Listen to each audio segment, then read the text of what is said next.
everybody to another round of World of Tanks subscriber replays. My name as always is Maxwell and today's first video is from the user ProsperBio. That's how it's pronounced, ProsperBio. I'm sure he'll weigh in the comment section and tell me how incredibly wrong we were with that pronunciation. And he's driving the KV-1 on a standard battle on Live Oaks, otherwise known as North America. KV-1 being the tier 5 heavy tank for the Russians.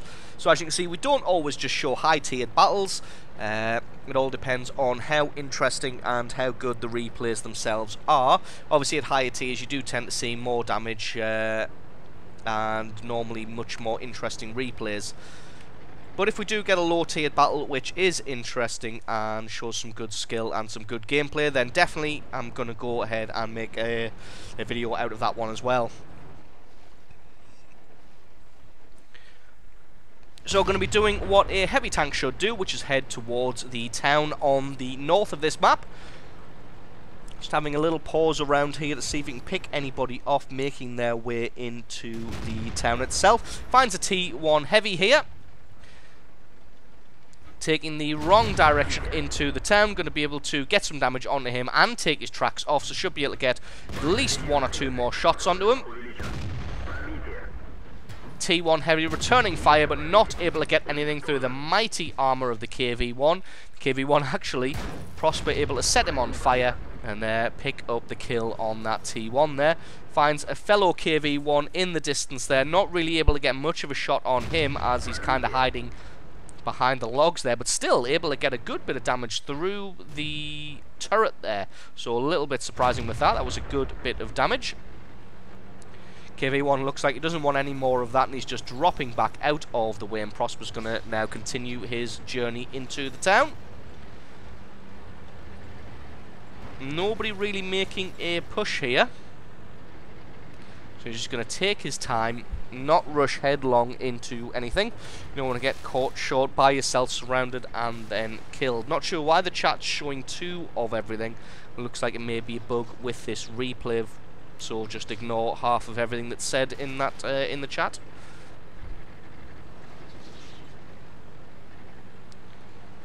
So that may have been the KV-1 that he was dueling with earlier, although there are two on the enemy team.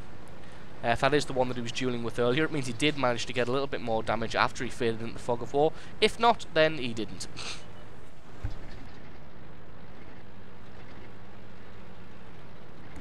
So it looks like the enemy hasn't really committed too many forces to the town here. Actually, this is the other KV-1, so it looks like he did manage to get a little bit more damage onto him once he dropped into the fog of war there. Able to get a good bit of damage through the side armor. Switched up to the turret for some reason there, but as you saw, the side armor of that turret is superior to the side armor of the tank itself, so that shot not really going through. Gonna try and get one more shot. Guy fades into the fog of war. Gonna have one more shot just in case, and this thing does have the shells to do it. It's not like ammunition is particularly precious on the KV-1. Does come with a healthy supply, and there was a T-82 around this corner. Finds him making a run for it, hits him in the arse, picks up kill number 2. So going to be pushing forward here with the Wolverine and the Panzer III-4. Going to be seeing what they can do. The enemy hasn't really committed any forces to the town here. You can see most of them camping on that ridge line. You can see there's a big line of them camping in that ridge. It's all well and good camping in that ridge, but if you don't have really anybody in the town to be able to spot for you, not even spot for you, it's good having one or two tank destroyers up on that ridge just so that you can fire between the buildings. But if the enemy doesn't really push and just stays in the town, then all those tanks on the ridge are absolutely useless. And then all the enemy needs to do once they've secured the town is get somebody to keep poking out, spotting the guys on the ridge, and then you can all fire at them and then take them out yourself, as when you're silhouetted on a hill, there's absolutely no cover, whereas the guys in the town have all of these buildings as cover. So, yeah. That's my little tirade over with about why you shouldn't camp too many tanks up on that hill. Crusader making a push, having a shot at the KV-1, but KV-1 laughs at Crusader's silly gun.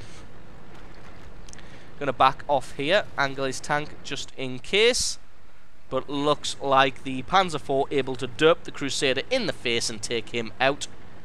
Game not going particularly well for the Allies at the moment. As you can see, it's 12 kills to 9. The enemy's been overrun on the right-hand flank, and everybody who was in the town has been decimated. There's only 3 of them left. Panzer IV, Stug 3, and the KV-1 of Prosper here. Picks up a cheeky kill number 3 there with that snapshot on the KV-1. Knows that there's at least a few guys camping on that hill there, so he's going to have to play this one a little bit carefully. Moves himself out, takes a couple of shots in the track there. Does use his repair kit just to be able to drop back into safety, although it looks like he puts himself straight back into harm's way. Loses his track again and a little bit of hit points into the mix. So it looks like he's getting shot by that Panzer IV there. Panzer IV's probably got the derp cannon. Not really realising the reload speed of the KV-1, so he goes to drop back and then pulls back into view, and that's just going to allow Prosper to have a shot. Rushes that one on the Stug 3 a little bit, but not that it really matters, as he's able to get himself back into cover without taking too much damage. Looks like that Panzer IV is still on the hill somewhere, just having a blind shot just in case it manages to hit and just dissuade him from doing anything extra. Looks like this other KV-1 only got 10 hit points left, but it looks like he knows what he's doing, and he knows how much he can push his tank out and how much he can't. He's just staying here to try and hold the attention of Prosper while his allies, the Stug and the Panzer IV, come in. Not quite, neither of them able to really get any damage on this KV-1, so he's just deciding that enough is enough and he's going to push. Although it looks like somebody else has now turned up, and the Vultures will descend. So he's had a good game so far, picked himself up 3 kills, nearly 2,000 damage, but there are currently 5 tanks closing in on his position. There's not really going to be much he can do. Ooh, KV-1 made a little bit of a rookie mistake there, pushed himself out too far. Thought he was going to be safe, and indeed he wasn't. But Prosper's tracks have been taken out now. Just one more shot. Oh, no. Looks like the Panzer IV bounced on the rear armour with his derp cannon. If there was ever a time he needed to penetrate, or at least get a little bit of damage on him, that was it. So the Panzer IV just going to hide around the side of the building until his allies turn up. As you can see, the Stug 3's appeared on the map. Another shot bouncing on his rear armour there. Not really sure who that one was from. Panzer IV making an effort to get away, but again his cannon particularly ineffective against the KV-1 there, and the KV-1 just takes him out. If he can find a shot on this Stug 3, he's just going to need one shot in order to take him out. Unfortunately, one shot from this, one good penetrating hit from this Stug or from that Panzer IV is probably going to be enough to take him out. Luckily he's got his front armour pointed towards the Panzer IV. If he is using a derp cannon, he's going to have a reasonably long reload, so he's just going to keep himself pointed in this direction. So it looks like the Vultures descended, thinking that it was going to be an easy kill, and Prosper's just able to finish them off one by one using the mighty, mighty armour of this KV-1 to bounce and ricochet every single shot. So it looks like the Panzer IV has decided to relocate. So Prosper's just going to use this opportunity to try and charge down the Stug.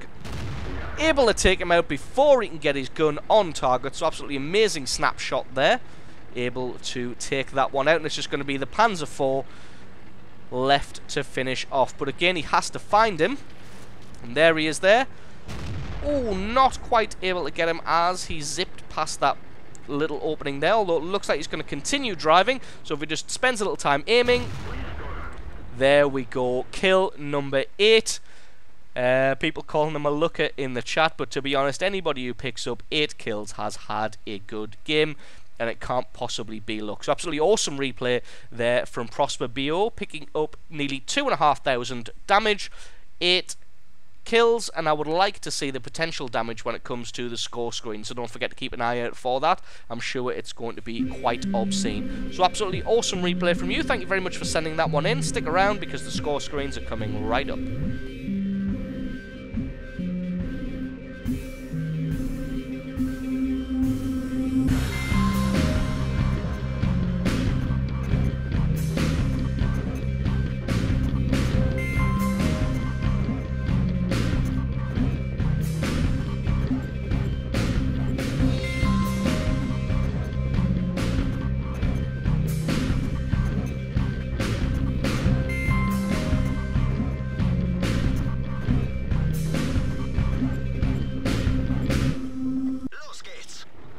And our second replay is from the user Observer413. That's Observer413, and he's driving the Panther 2 on an encounter battle on Malinovka.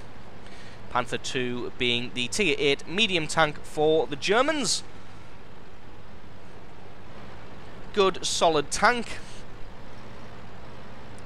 We're going to see how good Observer413 is at using it. So we're going to be heading straight up the hill, as both teams on an encounter battle do spawn on opposite sides of the hill. So both teams do like to make a beeline for that, because this is probably one of the only encounter battles that you get where rushing straight towards the cap zone is definitely not a good idea. Normally it's a good idea to send a few tanks to the cap zone in an encounter battle, like say on Lakeville. Definitely not a smart move on that map to send everybody down the ravine, whereas on this map sending anybody to the cap zone early on is just a recipe for suicide, as whichever... Oh, very nice, Cromwell. Just shoot your Panther 2 in the rear. That's definitely going to win you the game. So yeah, anybody really who makes a beeline for the cap zone in this is generally not going to fare particularly well, because whichever team holds the ridge here is going to be able to control the cap zone. As gets a big hit from the Hummel there. Anybody who controls this hill is just able to fire down on the cap zone with impunity and just take out anybody who goes for that there. As you can see, the Allies committed early on an IS-3 and a KV-3 to the little outcropping of the lake there, just to keep an eye on that. Can he get some damage through the commander's hatch of the Tiger II? Looks like not. That thing has had a buff recently, so the cupola doesn't take damage as easily as it did, although that looks like the stock turret, so that one may not have had the buff, so the shots may still sail straight through. It's a good bit of damage through the turret of the T-29 there, not an easy thing to do, as that thing has nearly 400 points of armor. It's another good hit on that Tiger, just sitting here like shooting fish in a barrel, just picking up hit after hit. Gets a good shot through that Tiger there. Got himself almost 1,500 points of damage here just from shooting people trying to take up the position on the hill. They don't have the most tanks here. As you see, they've got an IS-6 there, this T-32 on himself. Everybody else kind of hanging down there and trying to pick off the stragglers. Really, they should be up here with the rest of the team. Not really sure, and there seems to be a lot of people hanging around D4 and D5 looking over the cap zone, and there's really nobody going for the cap zone, so being a little bit useless there. It's just a pretty good job that they've got Observer and his platoon mate up here to do all the damage. Not really going to be able to get a shot through any weak spot of the T-29 there. He's got himself in a pretty good position, although if the T-44 can get a flanking maneuver there and get some damage through the side of the turret, then that's going to work out advantageous for them. Now all the enemies really got left on this hill here is that Tiger and that T-29 and this IS-3. IS-3 still got a decent amount of damage, although again he looks stock, as he only has 1,500 hit points, or is that the upgraded hit points? I never remember with the IS-3. It's been that long since I've used it. Gets a good hit on the 30-01, unfortunately leaves him with only 9 hit points. He's going to have to use another shell in order to take him out and pick up kill number 3. So the Allied team's got an inordinate amount of tanks just trying to find a weak spot on this IS-3, not quite able to pick it out. They've got an inordinate amount of tanks, all just kind of hanging around in that area there. Now, I'm not really sure what they're achieving. The enemy has pushed a T-32 over there, but to be honest, you don't really need 6 tanks to fend off a T-32, to be perfectly honest. So anyway, Observer just going to hold the attention of that IS-3 while his platoon mate in the T-44 is able to get a shot through his side armor there. IS-6 looks like he's going to come up and do the same. Going to draw the attention of that IS-3, and that means Observer should now start making a push to try and get... Nope, looks like wasn't quite quick enough, and the IS-3 turns around, although it looks like he's had his shot. So should be able to head over the top of this ridge and then try and get a shot onto the IS-3. not quite able to do it. Looks like he's probably reloaded and at least put his turret on target to present the strongest armor that he has. But Observer just going to smartly use the corpses here of the enemy tanks to block off any return fire that this IS-3 may have been able to get. I'm just going to slowly whittle him down, wait till his gun's pointing in a different direction, and his gun's reloaded, pop himself out, one more shot, and that is kill number 5. So they've decisively won the hill here against overwhelming force. As you can see, the wreckage of the enemy team strewn all over the side of this hill here, whereas they haven't lost nearly as many tanks trying to take the hill as the enemy team has. So now it's a case of taking up an excellent firing position and just raining death and destruction down on the tanks who were trying to push towards the cap zone. Spotted out that T-26E4. Got a little bit of damage on him. T-29 way too far forward there. Not sure why he's pushed all the way to the church there, or even how he managed to do it without getting spotted by somebody. It's T-32 not really doing anything about it, so Observer just going to take him out, and that is kill number 6.